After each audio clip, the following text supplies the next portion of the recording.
Kemudian Hado. Apa, Bah? Alif, Ihsan, Hado. Ada orangnya nggak ini?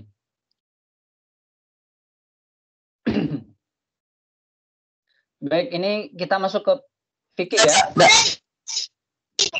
Terus, Abah, suara saya masuk nggak? Ini ya, Pak. Aduh. Ya, masuk. Baik, kita masuk ke fikih ya. Nah, masih kita pelajaran fikih. Aduh, kok ditutup lagi, Dok? Aduh? Iya, Pak, udah. Udah, Pak, dari tadi. Kita mulai ya. Kita buka jumpa kita dengan mengucap lafaz basmalah. Bismillahirrahmanirrahim. Lalu kemudian berdoa kepada Allah Subhanahu wa taala, Allahumma inni as'aluka ilman nafi'an ya Allah. Hamba meminta kepadamu ilmu yang bermanfaat. Allahumma faqihni fid din ya Allah. Tolong faqihkan aku, fahamkan aku dalam urusan agama. Wa 'allimni ta'wil, dan ajarkan aku ilmu Al-Qur'an yang baik dan benar. Baik. Anak-anak sekalian, kemarin kita sudah membahas tentang sholat sedikit ya. Baru pengantarnya saja, baru kedudukan. Sebelum kita masuk ke pembahasan selanjutnya, Abah mau nanya, proyek wudhu dan tayamum sudah semua belum?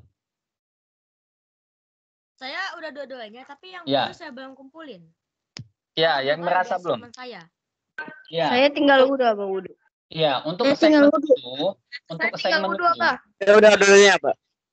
untuk assignment wudhu, Abah mohon maaf karena laptop Abah lagi bermasalah. Jadi belum sempat Abah kirim-kirim dari kemarin. Nanti Abah akan buat baru lagi sehingga nanti kalian bisa mengirimnya ya. Insya Allah siang ini Abah pakai laptop teman Abah untuk membuka dan langsung share. Ya, Baik, nggak kita bisa lanjut. ngirim, Abah. Iya. Nah, ingat tayamum sudah kemarin. Sekarang kita bahas tentang sholat. Nah, pertanyaan Abah sekarang. Kenapa kok kita malah bahas tentang toharoh dulu atau bersuci dulu? Baru setelah itu membahas tentang sholat. Kenapa? Ada nggak yang bisa jawab? Karena kalau sholat harus keadaan suci. Nah, Masya Allah. Ada jawaban lagi nggak? Hah? Nggak ada? Betul ya? Karena sebelum sholat kan kita harus bersuci dulu. Jadi percuma kita sholat kalau nggak diawali dengan wudhu atau tayamum.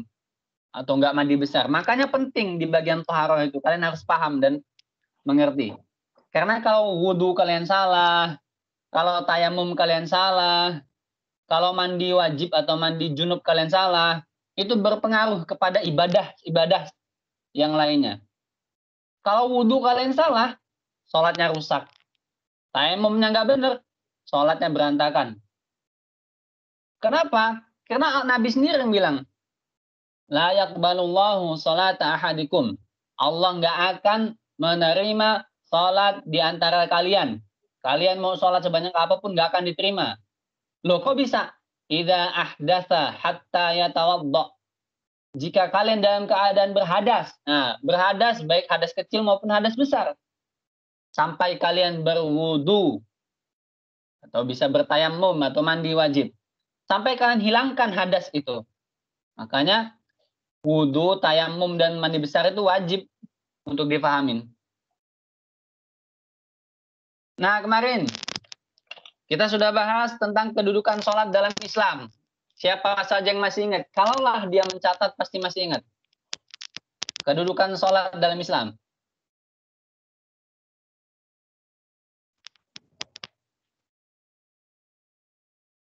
Islam sebagai tiang agama, misalkan. Kemarin salah satunya. Apalagi? Rukun Islam, rukun iman ya. Islam adalah oke, Islam sih. Sholat itu amalan pertama amalan hisab yang pertama di akhir ya, Betul. Amalan yang pertama kali dihisab nantinya. Apalagi? Rukun Islam. Saling melengkapi. Sebagai perbedaan antara Ya. orang Islam dan kafir. Betul. Rukun Islam yang kedua. Kemudian pembeda antara kafir dan muslim. Betul Wasiat ya? terakhir menjelang wafat. Mumtaz. Masya Allah. Barakallahu fiik. Ada 5 itu ya. 1, dia sebagai tiang agama. Maka perumpamaannya kemarin adalah kalau kita mau membangun rumah. Ingat. Sholat itu rukun iman atau rukun Islam? Islam. Rukun Islam ya. Islam. Bunyal Islam. Nah, hadisnya kepake kan? Nah, bunyal Islamu ala khamsin. Islam itu dibangun atas 5 perkara. Jadi 5 hal ini nggak boleh dipisah-pisah. Dia harus bersatu 5 hal ini. Sama seperti rumah itu dibangun dengan 5 komposisi. Contoh ya. Apa saja komposisi rumah itu, Abah? Misal, harus ada pondasi, harus ada bata, harus ada semen, harus ada tiang, harus ada genteng. Nah, kalau rumah nggak ada salah satu dari kelima komposisi ini, nggak jadi rumah dia. Kita udah bagus-bagus, kuat bikin pondasinya. Sudah siap tiangnya, sudah siap pintu, sudah siap kasur, kamar, udah bagus semua siap. Tapi nggak ada tiang. Lah, roboh rumahnya nanti. Nggak jadi rumah itu. Kita punya tiang, sudah ditutupi genteng, ya, pintunya bagus, temboknya bagus, rapi. Tapi nggak dibangun dengan pondasi. Lah ya jatuhlah dia. Orang nggak ada pondasi, nggak ada yang menyangganya, ya kan? Nah, begitu juga dengan Islam. Abah, itu manfaat sholat, Abah. Itu kedudukan. Oh, Nah, begitu juga dengan sholat. Sholat salah satu rukun Islam. Kalian misalkan puasa, kalian haji, kalian zakat, kalian sudah mengucapkan 2 kalimat syahadat, tapi nggak pernah sholat. Lah, rusak Islam kalian. Nah, hati-hati, jangan sampai ternyata tanpa kita sadari Islam kita sudah hancur, sudah rusak karena nggak pernah sholat. Atau kalian sholat, rajin puasa, berangkat haji, tapi ada punya kemampuan, tapi nggak mau bayar zakat. Nah, sama aja, rusak itu Islamnya. Makanya 5 hal ini harus dijaga. Khusus untuk yang berangkat haji, itu bagi yang mampu. Kalau haji memang bagi yang mampu saja ya. Mampu di sini dalam 2 hal. Mampu secara ekonomi, uang, ya, uang untuk berangkat ke sana, ke Mekah, uang untuk daftar haji gitu kan. Yang kedua, mampu secara fisik. Fisik kita kuat nggak untuk berangkat ke Mekah? Kalau kita punya uang banyak, cukup untuk berangkat haji, tapi fisik kita nggak kuat, nggak mampu untuk ke Mekah, nggak mampu untuk naik gunung-gunung ketika nggak kuat untuk tawaf dan segala macamnya, ya maka gugur kewajiban kita. Atau kita kuat nih, kayak sekarang ya lah saya kuat lah kalau ke Mekah, kuat kok, tapi belum ada uang, nah gugur kewajibannya.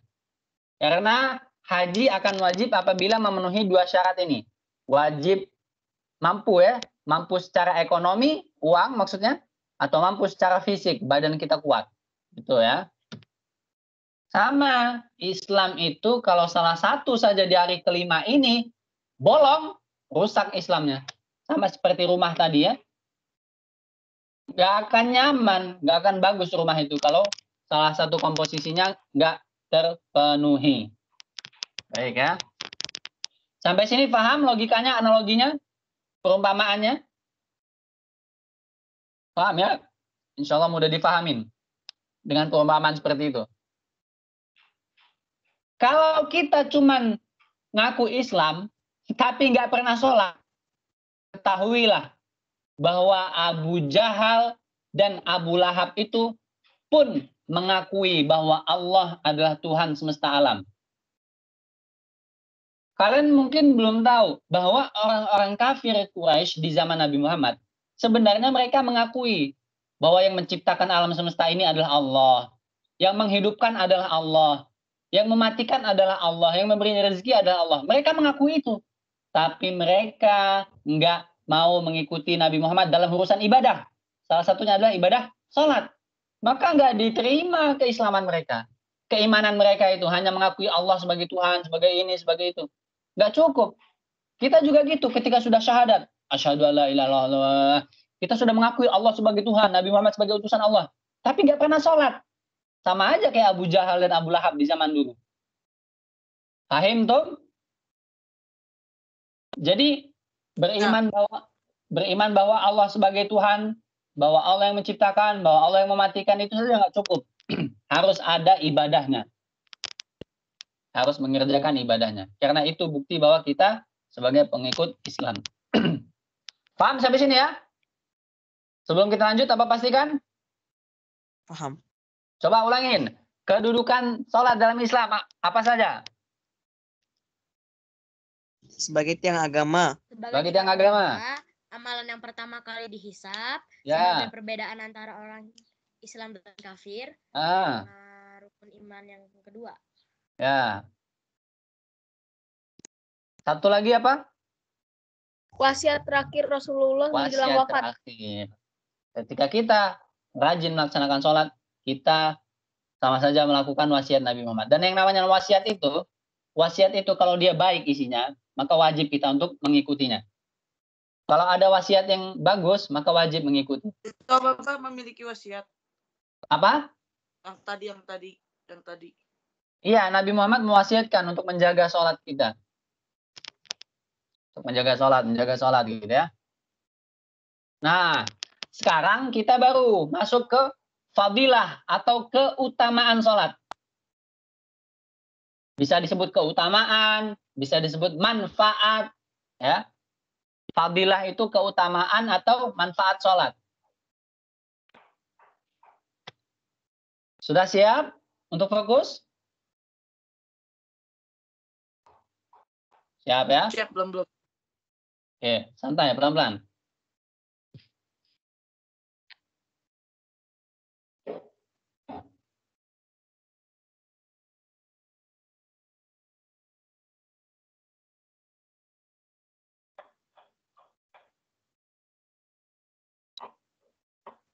Oke, siap. Kita lanjut ya. Sudah siap lanjut belum? Sudah. Siap. Akila ada masalah ya di kameranya ya? Iya, dari tadi ini suka itu, Abah. Kayak kalau udah nyalain tiba-tiba mati lagi. Oke.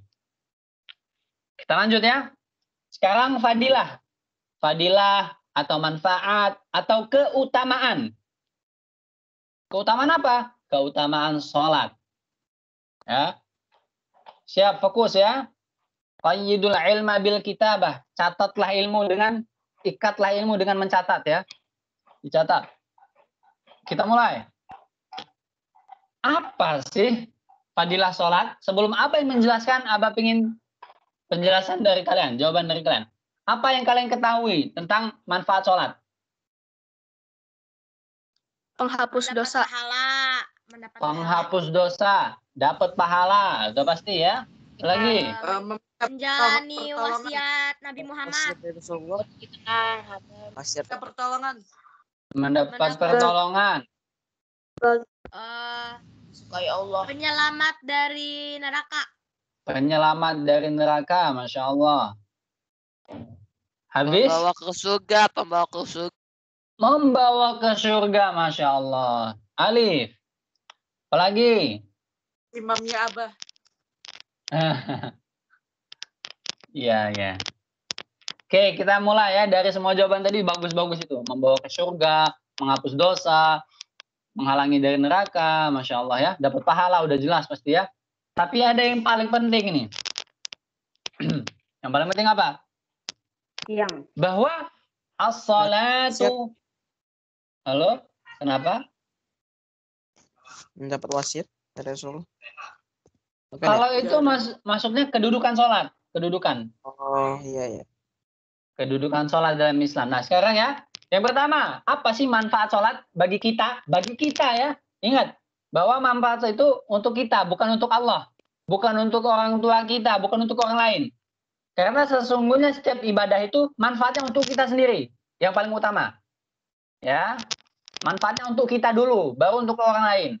Apa manfaat sholat? Dari sekian banyak jawaban tadi sudah bagus-bagus. Aba tambahkan. Yang pertama, sholat itu kata Nabi, as-sholatu nurun. Sholat itu bagaikan cahaya. Nah, kalian tahu kan sifat cahaya, bagaimana sifat cahaya apa?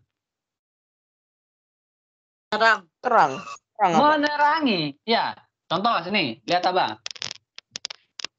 Aba punya lampu. Aja, Pak. Kelihatan nggak lampunya? Kelihatan ya? Kelihatan nggak lampu yang tadi Aba tunjukin? Kelihatan. Kelihatan, oke. Fungsinya untuk menerangi. Coba lihat. Ketika Aba matikan lampu tadi. Aba matikan lampu tadi ya. Jadi gelap. Jadi gelap.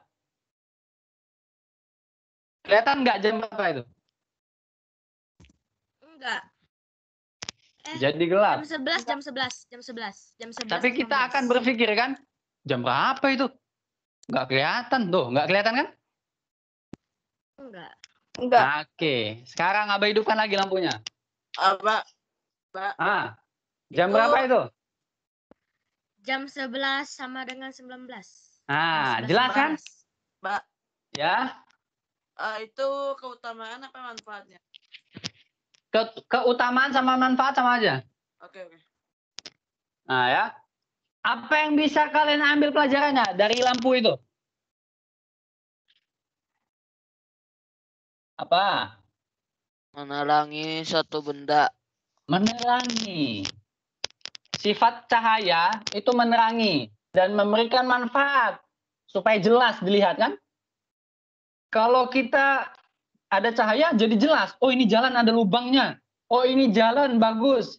Oh ini jalan. Makanya motor itu ada lampunya kan? Ada cahayanya. Supaya di depan itu kelihatan jalannya bagus atau enggak. Sehingga kita terhindar dari lubang. Oh tadi lampu kamar Aba manfaatnya apa? Untuk menerangi. Melihat Aba lebih jelas. Lebih kelihatan. Melihat jam tadi lebih jelas. Lihat tadi ketika nggak ada lampu. Cahayanya mati. Agak susah kan kita melihat jamnya. Jam berapa ya? Jam berapa itu? Aduh, jam berapa? Bingung. Sholat itu fungsinya seolah-olah sebagai cahaya. Yang menerangi hidup kita, nak. Baik itu di dunia dan di akhirat nanti pastinya. Ketika kita di akhirat sudah nggak ada lagi yang bisa menolong dan membantu kita. Sholat kita keluar dan menjadi cahaya. Penerang bagi kita. Di dalam kubur sebagai penerang. Coba lihat di dalam kubur. Kubur itu terang apa gelap? Gelap. Gelap. Tapi lihat. Tapi nanti di alam kubur. Beda ya. Antara kuburan dengan alam kubur itu beda ya. Beda loh ya. Kuburan sama alam kubur itu beda loh ya. Paham nggak sampai sini? Ayo. Paham. Paham ya? Kuburan sama alam kubur itu beda. Kalau kuburan ya sebatas tanah yang digali itu kuburan tempatnya ya. Alam kubur beda, lebih gelap lagi, lebih menyiksa lagi, lebih mengerikan. Nah, di dalam alam kubur itu nanti ketika kita punya tabungan sholat, maka sholat itu akan muncul sebagai cahaya yang menerangi kita dari kegelapan. Nah, kalau sudah terang, punya cahaya, kan enak hidup itu kalau kita punya cahaya. Contoh kita naik motor malam-malam. Kalau nggak ada bantuan cahaya, susah kita kan. Bisa nabrak orang, bisa jatuh, bisa masuk lubang. Kalau ada cahaya, lebih aman. Terang, jelas gitu ya. Begitu juga dengan sholat kita. Nah. Jadi fungsi sholat itu untuk kita adalah apa? Sebagai penerang kelak nanti di akhirat nanti ya. Di alam kubur kita terselamatkan. Nggak jatuh ke jurang yang bisa membuat kita disiksa. Begitu. Itu sholat. Bahkan ada yang mengatakan jika kamu ingin memperbaiki dirimu, maka awalilah dengan perbaiki sholatmu. Perbaiki sholatmu. Hubungan kita dengan Allah melalui sholat. Jangan telat terlambat lagi dalam sholat. Jangan menyepelekan sholat, ya. Paham tuh? Pahim. Oke. Baik. Sampai sini mudah difahami nggak? Contoh atau gambarannya? Ya.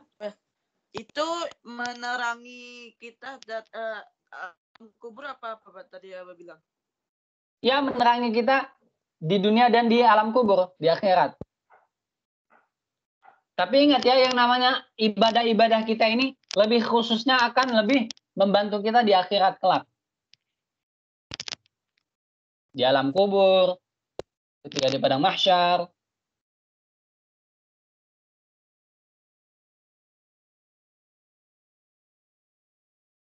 Siap, lanjut yang kedua? Siap. Siap. Manfaat atau keutamaan sholat yang kedua. Tadi udah banyak jawabannya, dan salah satunya ada yang bagus jawabannya. Betul, sesuai dengan apa yang akan Abah sampaikan. Yang kedua, menghapus dosa. Siapa tadi yang jawab menghapus dosa? Saya, Abah. Nah, menghapus dosa. Jelas. Kenapa? Kok bisa sih sholat menghapus dosa? Ada yang tahu nggak? Kenapa? Karena menjalankan perintah Allah. Menjalankan perintah Allah. Apalagi ada jawaban lain nggak? Kenapa sih kok sholat bisa menghapus dosa? Karena kita minta ampun kepada Allah. Karena di dalam sholat kita minta ampun sama Allah. Ya kan? Bahkan ketika selesai sholat aja kita mengucapkan apa? Astagfirullah, astagfirullah, astagfirullah. Gitu kan? Padahal baru selesai sholat, kok malah minta ampun? Lanjut lagi. Ada lagi nggak? Sebelum Abah sampaikan. Hitungan ketiga, 1, 2, 3. Oke, lanjut tambahkan. Kenapa sih kok sholat bisa menghapus dosa? Jawabannya udah bagus-bagus. Tapi Abah tambahkan. Karena yang namanya kebaikan itu, innal hasanat yudhibus sayyiat. Sesungguhnya kebaikan itu menghapus keburukan. Menghapus keburukan. Dan keburukan itu di sini digambarkan sebagai dosa atau kesalahan. Siapa di antara kalian yang nggak punya dosa dan kesalahan? Boleh tunjuk tangan. Malaikat. Kalian kelas Abu Bakar yang nggak punya salah siapa? Silakan, angkat tangan. Batu. Oke, Abah mau tanya, siapa yang nggak punya salah? Angkat tangan. Nggak ada. Berarti ngaku punya salah semua. Siapa yang punya dosanya sedikit? Hah? Ayo, nggak ada juga ya? Siapa yang punya dosanya agak sedikit? Nggak ada juga yang berani ngaku. Allahu a'lam. Siapa yang punya dosa banyak? Ngaku kan punya dosa banyak. Nah, kita ini aneh. Saya juga. Manusia ini aneh.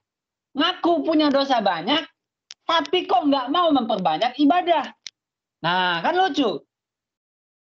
Sedangkan kalau punya dosa banyak, kesalahan banyak, kan itu harus dihapuskan. Dan salah satu cara menghapusnya adalah memperbanyak perbuatan baik atau ibadah. Lah ini udah banyak dosa, banyak salah.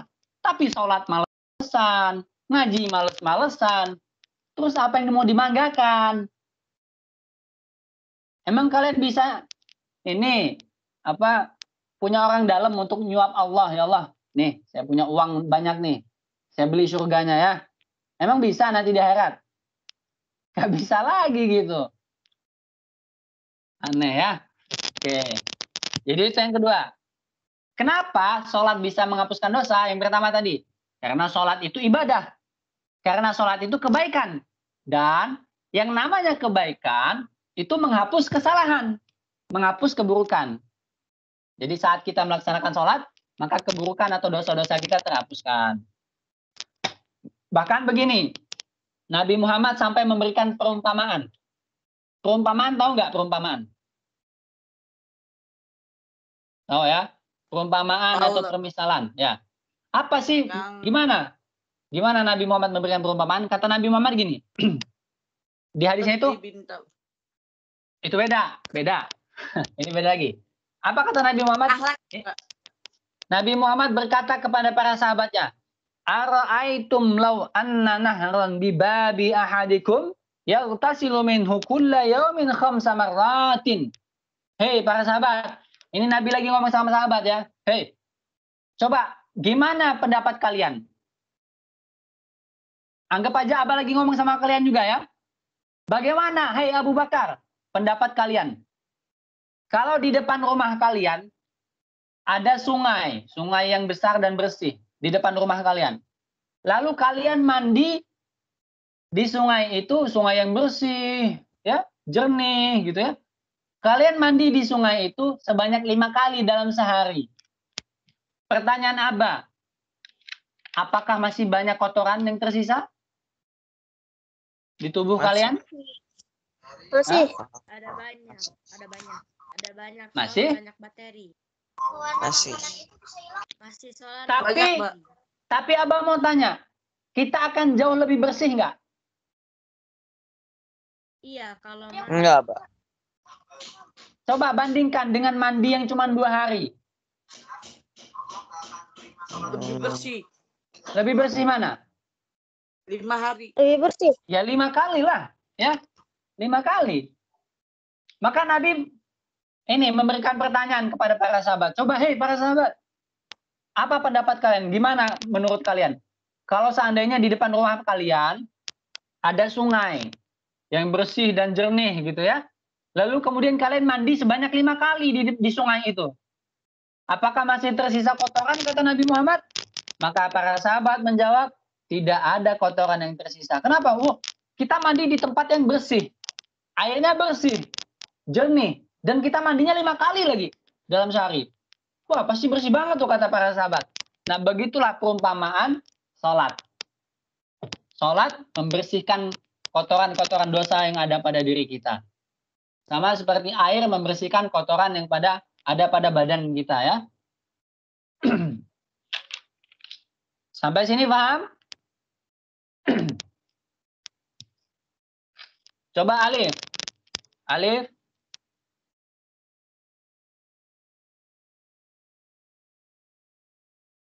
Mana Andriano nih? Alif. Sudah, Pak. Alif. Ayo, dari mana kamu? Tadi saya di sini. Oke, coba Alif Andriano. Apa? Apa saja keutamaan sholat atau manfaat sholat? Barusan 2 yang sudah dijelaskan. Apa manfaat sholat? Ya, manfaat atau keutamaan sholat. Manfaat atau keutamaan sholat? Menghapus dosa. Terus sholat juga apa tuh? Sholat.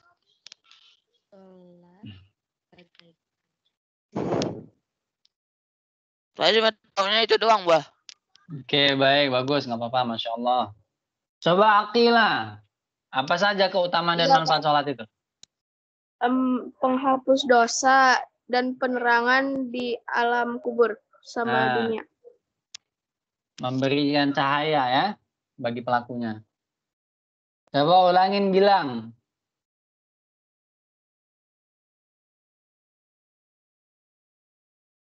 Gilang Satria.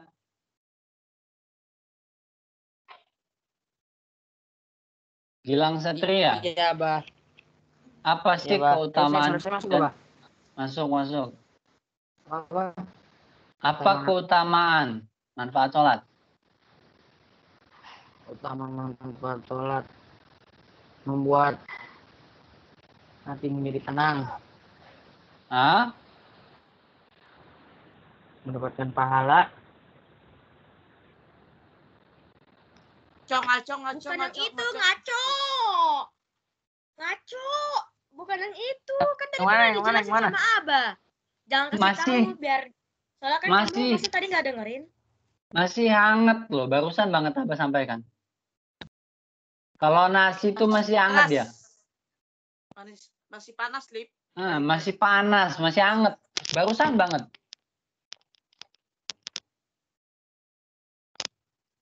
Kalau kalian beli gorengan, masih anget gitu. Apa do keutamaan dan manfaat sholat hado? Keutamaan sholat ya, Pak? Keutamaan sholat sama kayak kedudukannya, Pak? Ya beda.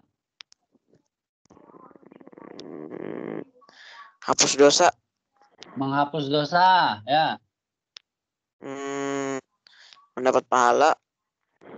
Nah, ini udah melenceng lagi, melenceng.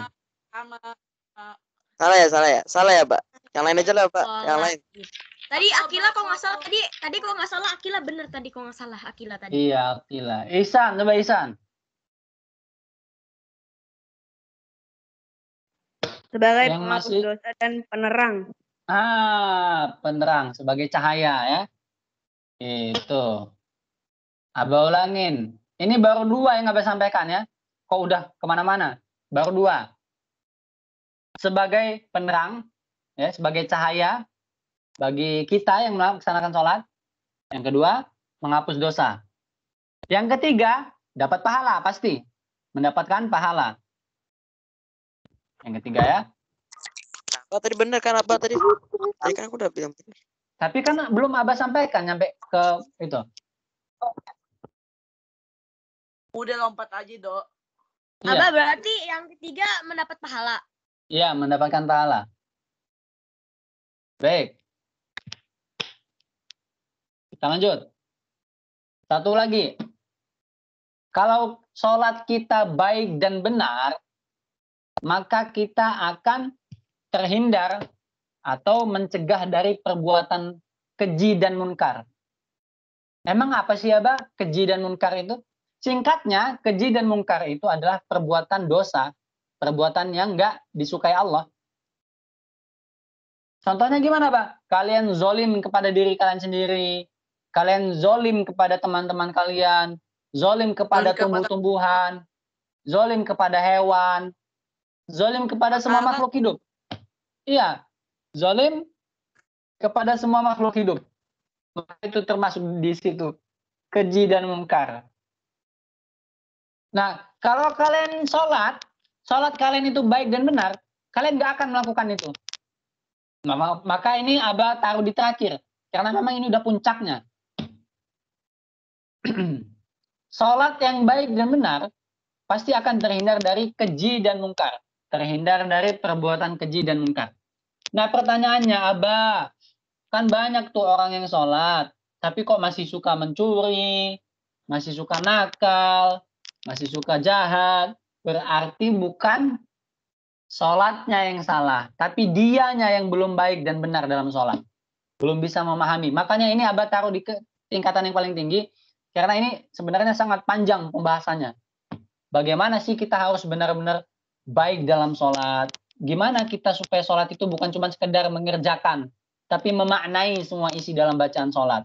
Dan setiap gerak-gerik sholat. Nanti kalau sudah baik dan benar seperti itu, maka kita akan terhindar dari perbuatan keji dan munkar. Makanya Abu Bakar itu ketika diangkat tangan, Allahu Akbar. Ketika angkat tangan saja itu udah nangis Abu Bakar. Sudah nangis beliau. Kenapa? Coba lihat, apa arti Allahu Akbar? Allahu Akbar. Apa artinya? Allah Maha Besar. Allah Maha Besar. Allah Maha Besar. Nah, ketika mengangkat itu beliau apa? Berpikir, ya Allah, saya ini mengucapkan bahwa Allah yang Maha Besar. Berarti nggak ada yang paling besar selain Allah. Nggak ada yang boleh sombong selain Allah. Ketika kita sholat, jangan lagi sombong. Ya Allah, angka kecilnya saya, bahwa yang besar itu hanya Allah. Ya Allah, saya sering mengganggu teman saya, sering meremehkan teman saya, ya Allah. Padahal saya sholat itu mengucapkan Allah Maha Besar. Lah, yang Maha Besar kan cuma Allah. Yang pantas untuk sombong cuma Allah.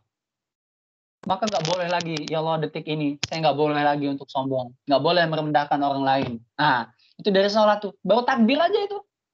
Allahu Akbar. Itu udah sadar itu Abu Bakar. Ya Allah, yang Maha Besar itu cuma Allah. Saya ini kecil. Nggak boleh menghardik, nggak boleh menghina yang lebih rendah. Begitu pikirannya. Sampai Abu Bakar nangis. Baru takbir padahal. Gitu ya. Tadi siapa yang angkat tangan? Ya, Habib. Kenapa, Habib? Bahkan itu kan di zamannya Nabi. Nah, sebelum zamannya Nabi, sebelum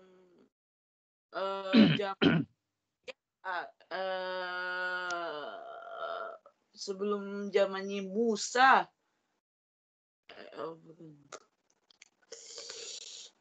Iya, Mbak. Kalau orang nih, Mbak, sebelum Nabi Muhammad itu yang ditanya di alam kubur apa, Mbak? Kan Nabi Muhammad kan setelah Nabi Muhammad ada kan udah sholat kan, udah sahnya sholat. Nah, kaumnya Nabi yang sebelumnya Nabi Muhammad itu amalan yang ditanyakan pertama dihisab apa, Mbak? Baik, Masya Allah. Bagus pertanyaannya. Jadi, gini. Yang pertama kita harus tahu bahwa semua para nabi dan rasul itu sama-sama mengajak manusia untuk menyembah Allah. Itu yang pasti pertama ya. Semuanya mengajak menyembah Allah, tidak mensekutukan Allah, memberantas kesyirikan. Itu yang pertama. Hanya saja setiap nabi dan rasul itu di zamannya berbeda-beda dalam hal syariatnya atau tata cara ibadahnya. Ya. Nabi Adam cara ibadahnya beda dengan kita umat Islam. Nabi Ibrahim ada ibadahnya, tapi beda. Ada sholatnya, iya ada sholatnya Nabi Ibrahim. Makanya Nabi Ibrahim berdoa, Rabbi ja'alni wa dzurriyyati muqimas shalah. Ya Allah, jadikan aku dan keturunanku itu orang yang istiqomah atau rajin dalam melaksanakan sholat. Nah, sholat tuh. Nabi Ibrahim sholat. Nabi Zakaria juga sholat, tapi sholatnya beda dengan kita. Apa buktinya bahwa Nabi Zakaria sholat? Lihat ketika beliau berdoa kepada Nabi Muhammad, kepada Allah. Lalu malaikat datang, fanadathul malaikatu wa huwa qaimun yusolli. Setelah Nabi Zakaria berdoa, maka malaikat Jibril mendatangi Nabi Zakaria, memberitahu bahwa doanya sudah dikabulkan oleh Allah. Sedangkan Nabi Zakaria masih dalam keadaan berdiri dalam sholat. Nabi Zakaria sholat tuh. Sholat. Tapi jangan ditanyakan bagaimana tata cara sholatnya. Karena kita nggak tahu gimana. Nah, kemudian nabi-nabi yang lainnya. Nabi Musa, Nabi Isa. Punya ibadah-ibadah sendiri. Tapi beda-beda. Nah, lalu bagaimana dengan mereka? Apa sih yang pertama kali ditanya? Kalau kita kan sholat.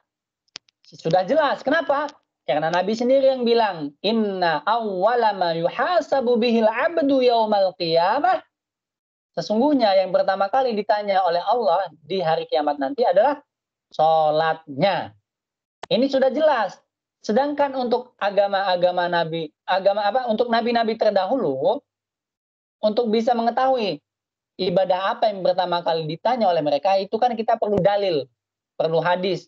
Tapi Al-Quran tidak menyebutkan apa ibadah yang pertama kali ditanya oleh umat-umat terdahulu. Hadis pun tidak menyebutkan. Nabi nggak pernah ngomong, oh umatnya Nabi Ibrahim nanti yang pertama kali disolat adalah haji. Nabi Musa yang pertama kali ditanya adalah kurban. Kalau Nabi Daud yang ditanya adalah ini. Nah itu tidak disebutkan. Jadi Allahu a'lam. Karena memang tidak ada yang menunjukkan atau menjelaskan tentang apa sih ibadah yang akan ditanya oleh mereka nanti. Tapi ingat satu, bahwa semua nabi dan rasul itu selalu mengajak kepada menyembah Allah, nggak mempersekutukan Allah. Hanya saja bedanya di mana? Bedanya dalam tata cara ibadah, gitu ya. Kita Islam kan puasa tuh sebanyak 30 hari. Nabi Musa puasa juga 40 hari. Nabi-nabi yang lain puasa juga, tapi beda. Sampai sini paham? Paham, Abah, paham. Ada lagi pertanyaan? Tidak ada. Cukup ya insya Allah ya kalau gitu. Semoga bermanfaat dan mudah difahamin. Apa sudah kasih apa perumpamaan-perumpamaan tadi? seperti bangunan, seperti cahaya lampu gitu ya, supaya lebih mudah untuk dipahamin. Semoga bermanfaat. Karena waktu kita sudah habis dan sudah azan di sini ya, kita tutup dan cukupkan dengan mengucap lafaz hamdalah. Alhamdulillahirabbil alamin. Istighfar 3 kali, astaghfirullah, astaghfirullah, astaghfirullah. Dan kita tutup dengan doa kafaratul majlis, penutup majlis. Subhanakallahumma wa bihamdika asyhadu an la ilaha illa anta astaghfiruka wa atubu ilaik. Assalamualaikum warahmatullahi wabarakatuh. Waalaikumsalam warahmatullahi wabarakatuh. Waalaikumsalam.